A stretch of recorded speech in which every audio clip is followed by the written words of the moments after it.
केंद्र की बीजेपी सरकार में 2 बार के मंत्री डॉक्टर संजीव बालियान पश्चिमी उत्तर प्रदेश में जाटों के बड़े और प्रभावशाली नेता माने जाते हैं।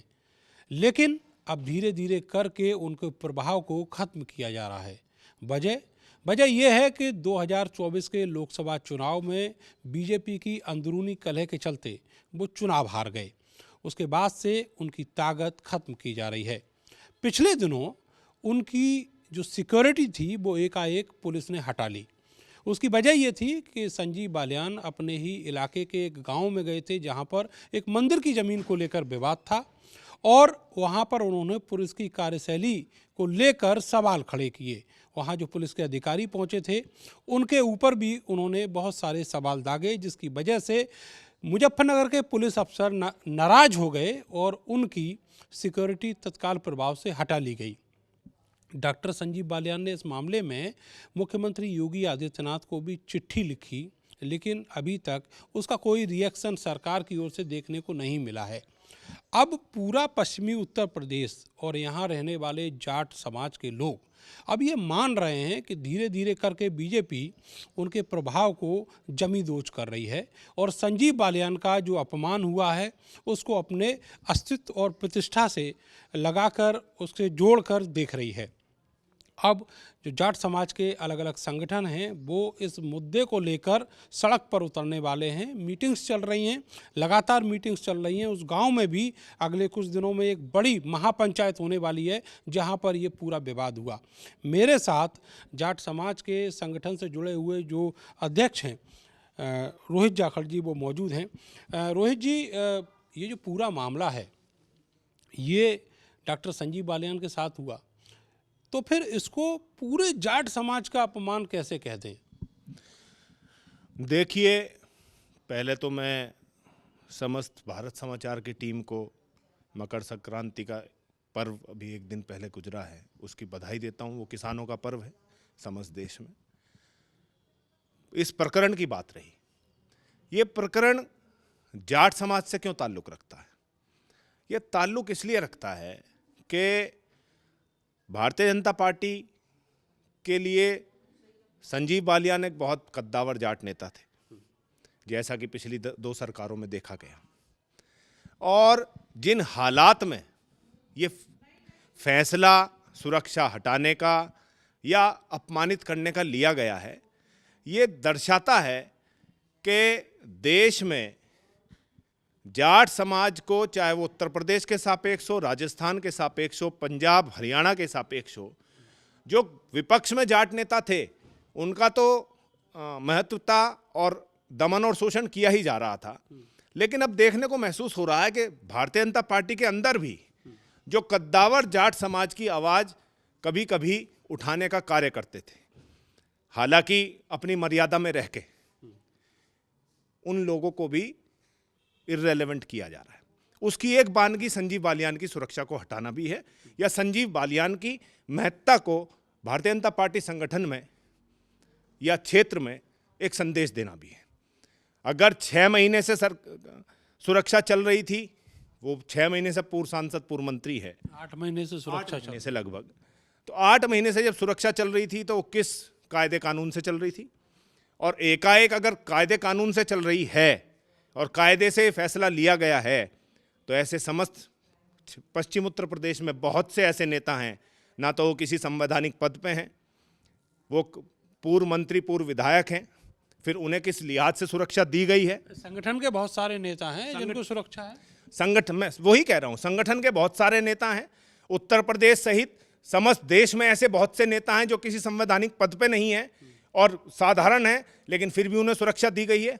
सुरक्षा मुद्दा नहीं है, मुद्दा है कि जो लोग अपनी बात को, मूल मुद्दों को आंखों में आंखें डाल के व्यवस्था की कार्यशैली के खिलाफ आवाज उठाते हैं, उनका दमन और शोषण इसी प्रकार किया जाता है। हम लोग लगातार आवाज उठाते रहे और आपने देखा होगा समय समय पर आवाज उठाने पे कभी नज़रबंद कर दिया जाता है, कभी कुछ कर दिया जाता है, लेकिन हम आवाज उठानी बंद नहीं करेंगे। जाट का मूल स्वभाव क्या है? जाट बहुतायत में किसानी करता है, और यह विषय जाट का मात्र जाट का नहीं है। किसानी एमएसपी की किसानों की बहुत बड़ी मांग है। पंजाब में मरणव्रत पे एक किसान नेता जगदीप दल्लेवाल पिछले 50-51 दिन से बैठे हुए हैं। सरकार की संवेदनहीनता देखिए कि सरकार एक व्यक्ति से किसानों की बात नहीं करना चाहती और वो मरने की तरफ है। ये मरणव्रत भगत सिंह के बाद, भगत सिंह ने सबसे बड़ा 45 दिन का अनशन किया था, उसके बाद सबसे बड़ा अनशन है, लेकिन सरकार मौन है। ऐसे ही इस विषय पे हमारा कहना यह है कि सरकार, नेताओं को भी समझना चाहिए जो भारतीय जनता पार्टी में आज हैं, जो सरकार के साथ हैं, कि समाज सर्वोपरि है। हम लोग समाज में रहते हुए अन्याय के खिलाफ सदैव आवाज उठाते रहेंगे, चाहे नेता या व्यक्ति पक्ष में हो या विपक्ष में हो। लेकिन नेता जो पक्ष में चले जाते हैं उनकी सवाल उठाने की शैली और इंटेंसिटी कम हो जाती है, जिसका ये परिणाम है, अपने अपने होते हैं। ये मान के चल रहे हैं कि जिस तरीके से समाज को कमज़ोर करने की कोशिश लगातार बीजेपी करती रही है, कभी किसी को टिकट दिया, कभी किसी का टिकट काटा, शायद ये उसी का परिणाम है कि आज जो संजीव बालियान हैं वो अलग थलग होने जैसी स्थिति में बीजेपी के अंदर। देखिए, भारतीय जनता पार्टी की राजनीति है, आप इस बात को समझिए। भारतीय जनता पार्टी ने उत्तर प्रदेश सहित राजस्थान में वसुंधरा राजे जाट समाज की बहू हैं, दरकिनार कर दी गई। हनुमान बेनीवाल ने पैक्ट किया, उसको राजनीतिक तौर पर बड़ा नुकसान उठाना पड़ा। हरियाणा में चौधरी देवीलाल का परिवार, सर छोटू राम का परिवार, भजनलाल जी का परिवार, अब चौधरी बंसीलाल जी के परिवार की पौत्री को मंत्री में इंडक्ट किया है। हो सकता है 5 साल बाद क्या हो। पंजाब में देश के महाराजा रणजीत सिंह के परिवार का वंशज कैप्टन अमरिंदर सिंह को महत्वहीन कर दिया। सुनील जाखड़ जी को, डॉक्टर बलराम जाखड़ जी, इतनी बड़ी विरासत, उनको महत्वहीन कर दिया। प्रकाश सिंह बादल, जो भारतीय जनता पार्टी का सबसे बड़ा पुराना घटक दल था, उसको महत्वहीन कर दिया। अब हरियाणा, राजस्थान हो गया, उत्तर प्रदेश। आप देखिए, उत्तर प्रदेश में जाट समाज के ऐसे बहुत नेता हैं जो 3-3 बार सांसद रहे भारतीय जनता पार्टी में, आज उनका नाम नेवा पानी देवा कोई नहीं है। और 2014 की बदलती राजनीतिक परिदृश्य में संजीव बालियान को बड़ा कद भारतीय जनता पार्टी ने इस्तेमाल करने का काम किया। तो समाज को समझना पड़ेगा, पहले भी जो जाट समाज के नेता, किसान समाज के नेता चौधरी चरण सिंह के सामने खड़े होके उनको महत्व मिलता रहा और पार्टियों में। आज ये एक तरफ ऐसा भी देख सकते हो कि आज विपक्ष में चूंकि चौधरी साहब के परिवार की लेगेसी का समर्थन भारतीय जनता पार्टी को है, तो समाज सामने आवाज उठाने वाला सरकार को लगता है कोई नहीं है, इसलिए ये फैसले लिए जा रहे हैं। ये मान के आप चल रहे हैं कि संजीव बालियान जब यहाँ पर चुनाव लड़ रहे थे, चुनाव जब वो हारे, तब भी यही बात चल रही थी कि जयंत चौधरी चाहते हैं कि वो चुनाव हारें, और अब शायद यही वजह है कि उनसे बड़ा नेता, संजीव बालियान से बड़ा नेता बीजेपी के पास है, इसलिए उसको महत्व नहीं दिया जा रहा। ऐसा नहीं है। भारतीय जनता पार्टी को नेता नहीं चाहिए। भारतीय जनता पार्टी को जो सही और गलत का फर्क समझ सके ऐसे लोग नहीं चाहिए।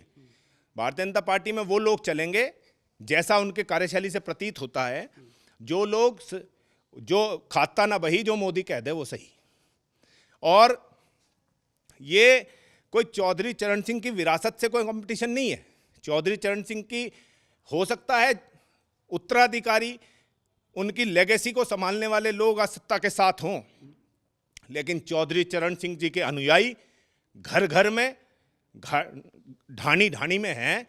जब जब चौधरी चरण सिंह की विरासत को, महेंद्र सिंह टिकैत की विरासत को सरकार या लोगों के द्वारा चैलेंज किया जाएगा, तो लोग खड़े होके डट के मुकाबला करेंगे और करारे से करारा जवाब देंगे। अच्छा, अब जो करारे से करारे जवाब की आप बात कर रहे हैं, तो ये संजीव बालियान वाले मामले में किस तरह की तैयारी चल रही है?